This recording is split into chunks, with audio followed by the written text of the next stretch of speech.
दोस्तों, we mart कोई glamorous brand नहीं है, पर ये भारत का ट्रस्टेड फैशन स्टॉप जरूर है। टियर 2 एंड 3 सिटीज में तो ये एक फैशन मॉल की तरह देखा जाता है, क्योंकि वी मार्ट में ना तो कोई फैंसी ब्रांड है और ना ही overpriced items. V Mart बस एक सिंपल फंडा पर काम करते हैं, अच्छी क्वालिटी और सही दाम। आज इनकी प्रेजेंस ऑल ओवर इंडिया में है, पर क्या इतना बड़ा बिजनेस बना पाना इतना सिंपल था? आइए जानते हैं। वी मार्ट की शुरुआत हुई थी 2002 में, जब फाउंडर ललित अग्रवाल ने देखा कि छोटी सिटीज में लोग ब्रांडेड मॉल्स के प्राइसेस अफोर्ड नहीं कर पाते। तब उन्होंने सोचा क्यों न एक ऐसा रिटेल मॉडल बनाया जाए जो अफोर्डेबल हो, फैशनेबल हो और इजीली एक्सेसिबल हो। और फिर 2003 में लखनऊ में पहला वी मार्ट स्टोर ओपन हुआ और वहां से शुरुआत हुई एक नए रिटेल रिवॉल्यूशन की। वी मार्ट का बिजनेस मॉडल सिंपल है, affordable fashion plus everyday essentials. उनका मेजर फोकस टियर 2-3 सिटीज पर था और टारगेट ऑडियंस थी मिडिल क्लास लोग जो बजट में शॉपिंग करना चाहते थे। स्टोर की लोकेशन बहुत सोच समझकर प्राइम बाजार एरियाज रखी गई, क्योंकि वहां पर कस्टमर फुटफॉल हाई होता है।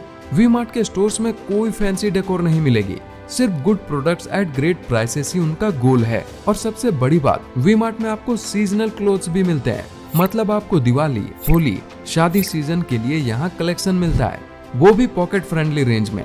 वी मार्ट ने धीरे धीरे अपना नेटवर्क एक्सपेंड किया। 2020 तक ये ब्रांड 250 प्लस सिटीज में 300 प्लस स्टोर्स तक पहुंच गया। आज वी मार्ट के पास है 400 plus stores across India and 26 states में प्रेजेंट है। इनके पास 10,000 प्लस एम्प्लॉयज हैं और इनका एनुअल रेवेन्यू 1900 करोड़ रुपए से ज्यादा का है। कोविड के बाद जब कई रिटेलर्स बंद हो गए, वी मार्ट ने प्रॉफिटेबिलिटी मेंटेन की एंड इसका सारा क्रेडिट इनके low cost and high volume model को जाता है। उन्होंने 2021 में अनलिमिटेड फैशन चेन को भी एक्वायर किया साउथ इंडिया में एंट्री के लिए, जो एक स्मार्ट मूव थी। लेकिन हर सक्सेस के साथ कुछ चैलेंजेस भी होते हैं। ई कॉमर्स प्लेटफॉर्म जैसे मीशो, अमेजॉन और फ्लिपकार्ट से कंपटीशन मिला, लोकल बाजार्स और अनऑर्गेनाइज्ड सेक्टर से प्राइस वार हुआ, फैशन प्रेफरेंसेस जो हर रीजन में अलग होती है। लेकिन वी मार्ट ने टेक यूज करके और proper inventory management and regional demand analysis की। अब वी मार्ट को पहले ही पता लग जाता है कि इस लोकेशन पर कौन से स्टोर में कौन सी आइटम ज्यादा बिक रही है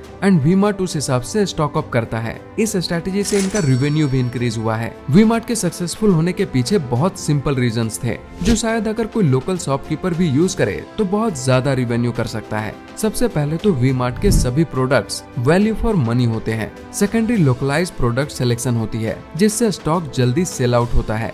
and thirdly, family focused shopping experience मिलता है। वी मार्ट ने हमेशा से ही trust in quality and low pricing पर फोकस किया है। जहां बिग ब्रांड सिर्फ मेट्रो सिटीज पर फोकस कर रहे थे, वी मार्ट क्वाइटली देश के छोटे टाउन्स में ब्रांड लॉयल्टी बिल्ड कर रहा है।